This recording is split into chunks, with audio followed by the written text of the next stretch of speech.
So Charles is an international authority on the use of imagination, probably reimagination as well, and creativity in urban change. He is currently a fellow at the Robert Bosch Academy in Berlin, and in the late 80s he invented the concept of the creative city. So how do cities create conditions for people and organisations to think, plan and act with imagination to solve problems and develop opportunities? As was mentioned, Charles was our first thinker in residence in Adelaide and has had a long relationship with this city, and his legacy is very evident in the way that we go about things. This notion has become a global movement and changed the way that many cities, apart from ours, think about their capabilities and resources. It's an absolute pleasure to welcome you, Charles, to talk to us today. Well, as many of you know, I really like Adelaide, and Adelaide, for me, of course, is a special place. So, hello, everybody. I want to start. There we are. Everybody's really trying to imagine or reimagine where they are, as you well know. But the question always, to me, is how do we do that? And this phrase, creative bureaucracy, I find amusing but important because they seem to be in tension. And the interesting point about that is you say, what the hell do you bloody mean, creative bureaucracy? And I'm also using the word bureaucracy because I think it's a positive thing, but so many times people refer to it as something completely negative. And as we well know, the origins of public administration, of course, were seen as modern and benign and so on. And so a lot of what this is about is really recapturing all that. And for me, there were sort of two movements. This creative city business, of course, when one said creative city, people said artists particularly, no, that must be me. I'm an artist, I must be the creative city. And then perhaps forgetting that there are also creative scientists, social innovators, interesting business people, and so on. And so one thing I really felt at the beginning was you can't just have a creative city if one aspect, the public administration, can't itself express itself in its full set of potentials. So that was one movement. The other thing was that from the 90s onwards in Britain in particular, the idea of the public was completely pushed away. It was seen as a negative thing, etc., etc. You know all of that. Margaret Thatcher, particularly a bit previously, had really sort of downtrodden everything and that about what you represent. And I just felt personally, look, this is all too much. So I set on this long train, and then in the late 90s and early 2000s, as I began to use this word, people said, oh, very interesting, but. Anyway, we'll come to that. So those are the two reasons why I got into this. Now, essentially, a creative bureaucracy is a certain form of organizational structure, of course. It's different than a private entity, but it has the same entrepreneurial, intrapreneurial qualities that one associates, let's say, with the private sector, but for a completely different purpose. And that makes it, for me, a really fascinating organisational type, if I can call it that.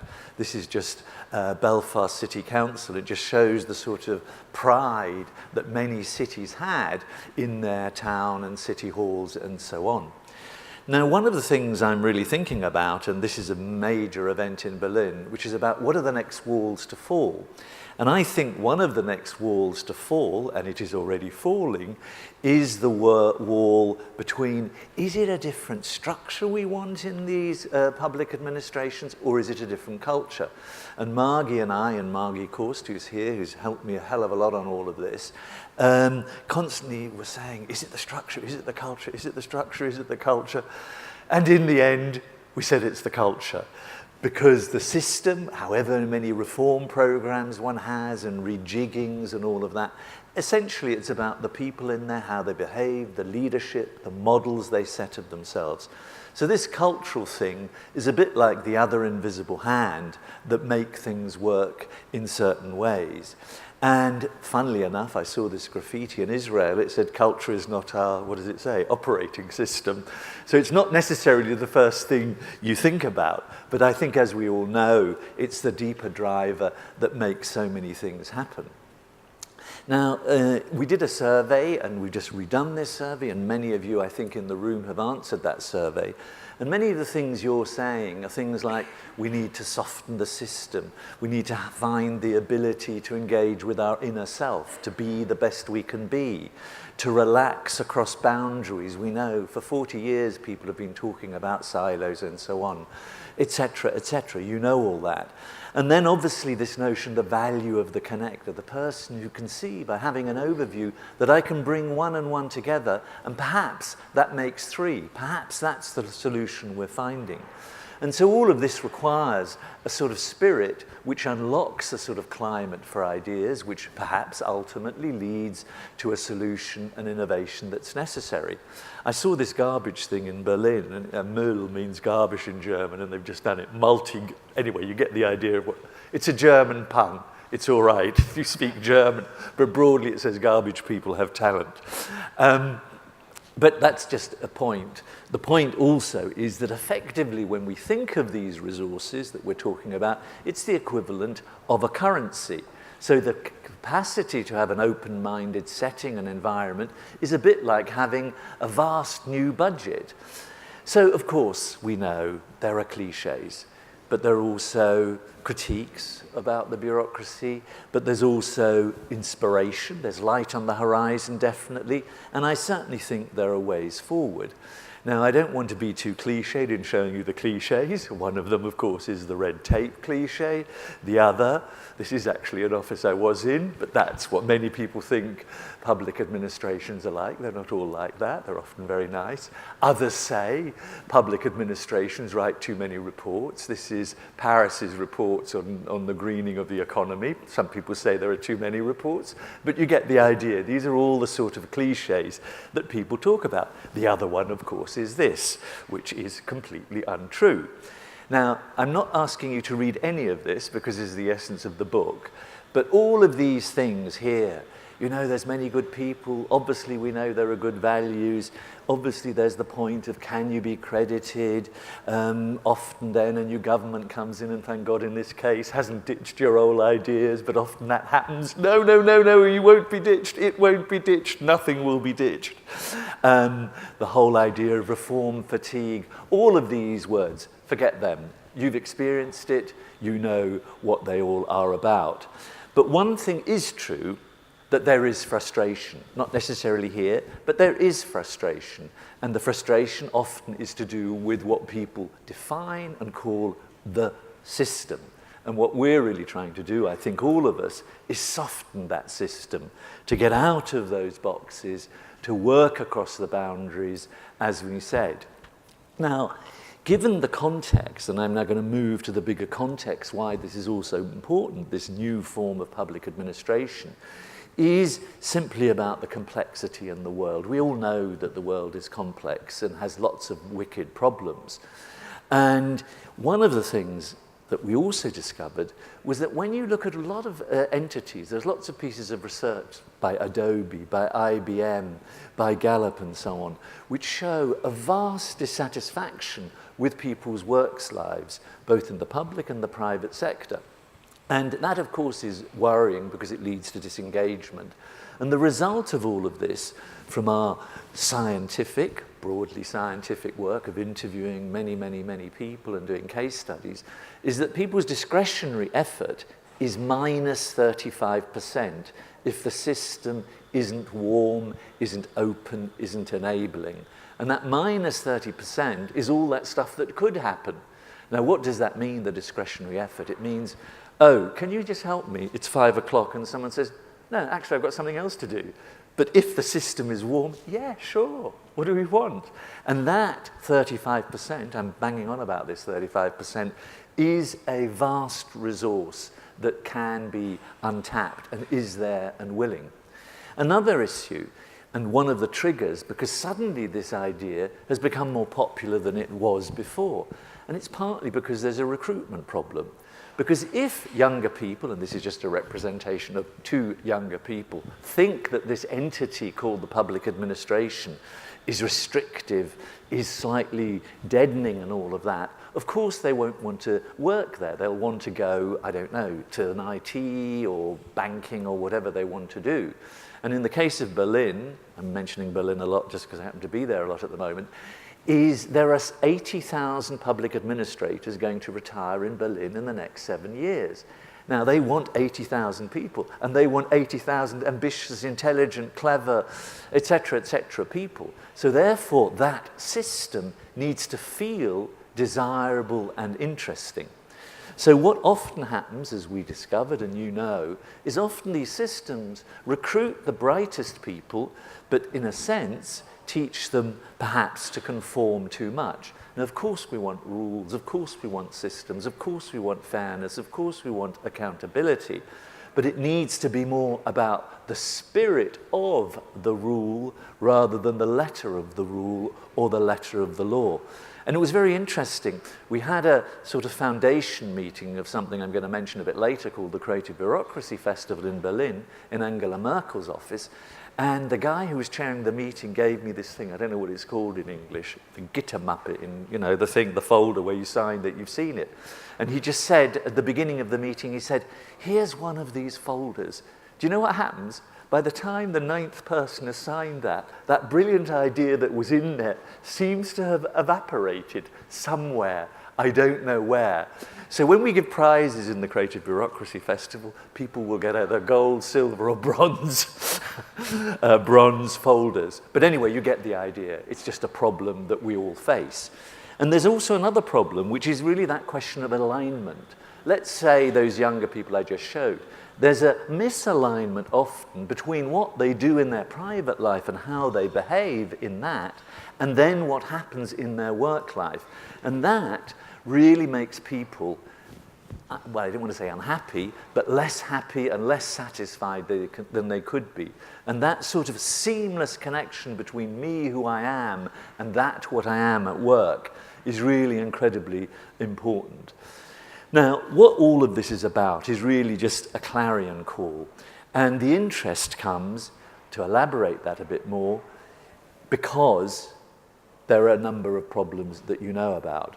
And what they are, ones which we can now look at. For example, how can one get away from the fact, from these little specks, into seeing everything that we have and do as really connected, across the boundaries, both within sectors, across sectors, and so on. And I'm not all saying that you should all sort of sit into some sort of yoga session and sort of do mindfulness exercises, but nevertheless, this is just representing the fact that this is a common task that we have when we're trying to address difficult issues. So if we look at the future, and some of the future, and of course the world is turning slightly to its darker face, we can see a range of problems that we can't deal with in simple ways. Homelessness might be one, migration might be another, different cultures living together in the same place is probably a third. The difficulty of issues like drugs and all of those things. All of these things can't be just addressed in one simple way. The way of making cities also places where families can be in a reasonably relaxed way. How do you link the question of old and young together so that they somehow share public space together? How do we deal with questions of perhaps eating too much or, obesity and so on? How do we deal with the question that so many places, certainly in Europe, which I call vortex cities, are sort of hollowing out at the center as prices become much too high. And then you get things like this. I don't know if you can see that. It says a new hotel in Zurich in the trendy area, Renaissance Hotel, and an artist who didn't let his building be taken away, put resistance there in the same typeface. And this question of Renaissance and resistance is probably one of the key features of our urban life. How do you renew and at the same time somehow maintain? And so all of these changes I hope we can do in a Gandhian way rather than a completely revolutionary way that messes everything up. And these are, I believe, some of the complex issues that we can't deal with in box-like ways. So that's a bigger context. Now, obviously, and cities and places and countries have adapted through a series of changes and emphases over the last 30, 40 years. Now, clearly, the first thing was about urban design, revaluing that. Such a pity you put Subway there. I don't know who decided to put Subway in the middle of that wonderful setting. I didn't put the Subway picture in because I couldn't bear it. Anyway, I'm just giving you the older version of your airport entrance, which is such a symbol of beauty and has sort of, you know, obviously it's linear and Aboriginal at the same time. Incredibly clever. But anyway, that required a certain form of planning, all of that, making infrastructure interesting, more aesthetic, and so on. Again, then the next phase for many places was to say, we're a very cultured place, and I know you've always felt very cultured and so on, and you are, of course. But that also was a resource, but that also meant that planners, economics, culture had to move together to say, hey, how can we generate value with artistry and so on? And the reasons people said that, of course, is this creates the conditions in which we have places which are very good for the knowledge economy, where the city itself could be seen as a campus and so on. And because if you've got nice infrastructure, nice lively culture, then obviously certain people will want to stay. And that in turn, with all this knowledge and all of that happening, creates the condition for the startup culture. But now we, of course, have this problem of how do we generate a planet-conscious world. Now, if we just think of all of these things organizationally in terms of planning laws and all of that, there's a vast set of things in every minute of the day that need to be rethought of, things done differently and so on, heritage ways of doing things might not work. So this is all a bit about that bigger context. And over the world, I can really say, this is the Global Solutions Summit, that people are saying, look, it's less about diagnosis. We know what the problems are. It's 20% diagnosis, 80% implementation. Now is the time. Now is the time to turn these things that we already know into reality. We know roughly what the problem is. We even know some of the solutions, and how will we create them? Now, there's another bigger context, which is another one of my little mini obsessions, which is where do we belong when everything is on the move? And that's what I try to explore in this civic city in a nomadic world. Where are we anchored, belonging? Where do we fit? Where do we feel okay while everything is moving? The world is in motion, as you well know. People are moving around faster. Cities are in motion. There's being built and cranes everywhere. There are quite a lot of cranes in... What's happening here? There's so many bloody cranes. I don't know what's happening. Anyway, the city is in motion, and there are these dilemmas, you know, old and new. What do you keep or not keep? And then, of course, within that, how do you generate places of encounter, which are physical places and spaces, which might mean shifting the way the city looks and feels, less cars, more, I don't know, bikes and pedestrianisation. And how does one then create places of empathy? I'm not suggesting that we all need to love each other or anything like that, but broadly find ways of being together. Now, that, in the context of all these other problems I raised, is easier said than done. Inequality, everything. I don't want to talk about negative things. All the positive potential that we have. And another change, of course, that we all know, is the shift from the traditional reality to virtual reality. And I saw this in front of Dublin Library. I'm not saying it's completely true, but it is true that this whole digitization creates a whole new layer of shifting that makes how we operate and how we as public administrators, I'm saying we, I'm not even a public administrator, perhaps I've become one. Oh yes, I've become one. I've absorbed your mindset. Anyway, how does one work in that context? I mean, and of course, digitization is completely immersive, it's hypnotic, it does lots of things which are incredibly positive, but also sometimes negative. But it also means how we work, where we work. The whole notion of third spaces becomes incredibly much more important than ever before, and can, of course, be seen as a breakthrough that is the equivalent of the fourth industrial revolution, if you like. And within that, there's, of course, big data from which we cannot hide, which again can be invasive, and these are massive privacy issues that need to be legislated in such ways that we both enable it but curtail it to make the best of the situation. And then overlaid on that, you have things like the biggest hotel chain in the world, Airbnb, has no hotel rooms. The biggest taxi company in the world, Uber, owns no taxis of its own. The biggest media company in the world, Facebook, produces none of its own media. When that's happening, we know that we're in a disruptive world. But it's also that world that allows us to share things, to actually be more climate conscious because we're not using so much, and so on. And overlaid on all of that, which is something that also happens in the private sector, who want to get, as they describe it, closer to their clients, closer to their users, is of course this new shift towards a participatory democracy, and how you blend representative and participative democracy together is very difficult, interesting, and so on, which is where all these crowdsourcing the city movements come from. You have your parking day, I still think you have it, I don't know, but anyway, it was invented in San Francisco. So these are all elements of people pushing the boundaries because they want to be involved, they want to make change in terms of parking day, they obviously want to have less cars around. And then, what is the overall inspiration? If there is an overall inspiration, it's an attitude. And that attitude is one to be more open than closed, obviously. Being more open than closed normally is an accelerator of opportunity.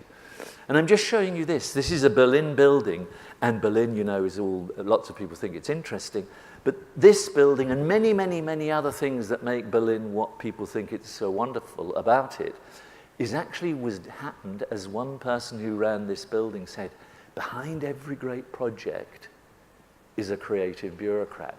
And in this room, when I did this talk, this was 15 years ago, there was this woman who immediately shrunk into herself. But she needed to be celebrated, which you can see why. She didn't want to be recognized or acknowledged, but she helped this person wriggle around the system. But it was a certain type of creativity, and what we actually want is a more open sort of one than rather the wriggling around the system version. Another little inspiration for me was in Calgary, this bell. Why am I showing this bell? There was this guy, I sat next to him and I thought, you look rather boring. He turned out, of course, to be the most interesting person I'd met in 3 years. And he was the director of bylaws and all of this sort of stuff. And he said, there are 14 volumes of rules here in Calgary. There's always a reason to say no. So what he did is he shifted the rules to principles. He basically got various groups of the city together, you know, mixed men, women, young, old, and all of that, and said, what if we reimagined things again? What would we do? And I'll just give you one little instance, which is the bell. There was, you paid a fine then of $89 if you didn't have a bell on all the cycle paths. You can see why mothers and fathers are taking children. And then it cost $120 to implement the fine. And he said, this is rather illogical. So he took 2 fines, bought 12 screwdrivers and 30 bells, put it in the ranger's pockets. So anyone who then needed, you know, was doing the wrong thing, the rangers went up and said, do you want a fine or a bell? Well, unsurprisingly, everybody said they wanted a bell. And as the bell was being fitted on, you know, an explanation given that it's quite a good idea not to run people over and all that sort of stuff. But the key point is that when you have that experience, you go away and you feel positive. If you go and you have the fine, you feel negative. And that's the difference between social capital and financial capital. In finance capital, the more you spend, the less you have. With social capital, the more you practice it, the more you have. And that's, to me, an emblematic example. A third example is in Bologna. There was 2 old women said, I want to buy a bench for the park. We go there every day, and they found out that it was forbidden. They just couldn't buy this bench. They wanted to give the city a bench because, in fact, they frankly wanted to just sit down and have a natter. So the mayor was so upset that this was the case that they created something, this is a wonderful name, the Bologna Regulation 2014, Urban Commons. And what's interesting about this regulation is that many of the facilities and services now in Bologna are co-managed, everything. You know, CO is always a useful thing to put in the front of something. But anyway, cooperatively done. So that's a third example. A fourth example, am I on time? Just about 5 more minutes perhaps, is the Laboratorio para la Ciudad in Mexico City. The Living Lab movement, as you know, is a very big movement around the world. But I'm really inspired by this. 22 people work within the city administration, and the mayor of this 20 million city has said, please challenge us. We've got all these wicked problems. Can you find a way of doing something different? And this team of 22 people ranges from anthropologists to political scientists, to lots of backgrounds, to filmmakers. And that has legitimized this experimentation ethos in the city and has solved a couple of intractable problems that we can discuss later. Another example that's been encouraged in Berlin is to encourage foundations to buy property. This is a classic place where things are rising, the prices are rising, to take them out of the speculation market. So this is called Holzmarkt. Prime site in the city, 250 meters. It looks like that rather than skyscrapers. As you can imagine, of course, incredibly popular. Everybody wants to be there, probably too many tourists and so on. But these are just examples of thinking differently, like the unperfect house in Essen. Again, you can imagine what that's about. It's about living accommodation where young and old live together in shared space and just rethinking how living works. Or the green city of Europe, which is Freiburg, which basically is so green that I don't know what to say about it. But as you see, it looks like an artwork, but it's actually carbon neutral and so on. And there are other examples. This is Eindhoven, and I don't want to spell this out too much. But again, here, the project was basically this Philips factory got left behind, went bankrupt. The estate near it, where they had 1,000 houses, was full of heroin addicts and selling stuff in front of schools. The school had to close down.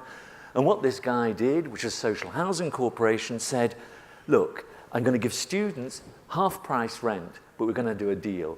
You can do what you like, but you have to give 20 hours a month teaching young kids Dutch, art, maths, whatever it is. That's the deal. 4 years later, that school that had to be closed became apparently the school in a province of 3 million people. So there's more of this. Co-designing services like in Helsinki, really a good model to think through the digitized world and so on. And then, of course, this is one of your offices in Adelaide. I know you don't believe it, but this is one of your offices. And so another inspiration is Change SA, I think, and I don't need to say anything more about all of that. But that has been, in this whole creative bureaucracy movement, Adelaide and South Australia is seen, I know you don't know this, but I'm telling you, is seen as one of the beacons. I'm just saying that officially. You are one of these beacons, so that's a challenge to continue being a beacon. And I think you also have something, what's it called, Open State. But I think then things like, let's in Turin, the Biennale, instead of Art of Democracy, is really sort of something that I think is quite interesting because it just sort of reshifts these things that seem to be seen as worthy into something, hey, why not? This is pretty interesting. And to me, that's great. So all I'm really saying in sum is when we think of our vision, rather than thinking of the vision defined by the existing rules, let's think of the vision and how the rules we might need to make fit those. And what that is, well, up to you, up to South Australia, and so on. So these rules, this is a Russian piece of art, so you can imagine interesting. But nevertheless, how does one reshift these rules is the question in a way that makes the bureaucracy not be rigid, everything is law, even though it was only a suggestion, and moves us slowly across to say, what are our principles? How do those work? What's our intent? The intent counts. And of course, that's very difficult to do. We all know that. And what that finally means is, I think, re-enchanting the bureaucracy. I just love the idea of re-enchanting the bureaucracy. And it's making, obviously, many things more possible than less possible. And it's moving, and this is so easy to say, I know, from a no because culture to a yes if culture. And there's just a new law, which is this funny word you can see and I can't pronounce in Holland, which says all their new spatial planning laws are driven in such a way that they're written so they encourage innovation. It's assumed that everything is a yes, unless you really find an incredible reason to say no. So there we are, this creative bureaucracy, which I've sort of partly fallen in love with anyway. And what that means, if we say it in one sentence, what sort of planning are we talking about? We're moving from, in a sense, a predict and provide model to one which I call elastic planning, which is strategically principled, but tactically flexible. And that needs to happen in a digital world with all these other social media, everything happening around us. And so there we are. New paradigms create obviously also new problems. A paradigm, of course, is something about seeing the world in a different way. Yes, we know that. The word's too often used, far too much. But one of the issues that will emerge in the future, if more responsibility is given to public administrators and all of that, if they're more empowered, is also that question of trust then becomes an issue. How do we deal with that? You are trusted. Will someone, I don't know, try to trip you up? So anyway, that's it. Thank you very much. Great to be here. You've created quite a challenge for me to summarise that in a minute, Charles. I really like the way you started off by saying very interesting but, because then everything you said had these kind of dual, it's this, but it's this, it's this, but it's this. And I think that's the really interesting part that we want to interrogate. Like, what is that but, and how do we unravel it, and how do we work with it to find another way of looking at it so it's not that duality. I'm also really, I guess, energised by the optimism that I've heard from both Irma and from yourself. And when you said the world's turning towards its darker side, it reminded me of a set of scenarios that were done which were around where we might head in the future. And one of those was Fortress City, where, you know, as we saw things becoming darker, we tried to protect ourselves and we tried to pull in these rules, and fear made us close down. And the way that you've talked about is when we feel that, we have to turn towards more open. So we have to feel that tension and start to become more open. So I think that's a really good kind of personal thing to think about, is how we feel that fear of change or that fear of what we don't know, and look for the but and kind of relax and open the edges. And I was also reminded of something that Professor Genevieve Bell, who's well known to Adelaide, said, which is when she was talking about artificial intelligence and what's possible, she said, we can regulate. You know, and she said, you've got to remember that regulation allows us to define what we want the world to be. You know, that's the purpose of it. And I think there is something really, and she was saying the intent counts, which is what you've said. You know, so how do you have these open, soft structures by saying, actually, this is what we want, though, and we're happy to put in guidelines to allow us to move towards that. So very interesting but, and I hope that maybe during the day, you know, we shift the worthy to the interesting. We find that very interesting but, and we're able to interrogate how we actually find new connections and new space for change. Really, really appreciate you giving such an amazing overview about kind of the situation we find ourselves in bureaucracies and in global change, but giving us a path forward that's incredibly optimistic and incredibly, I guess it gives us agency to act. So thank you very much, Charles.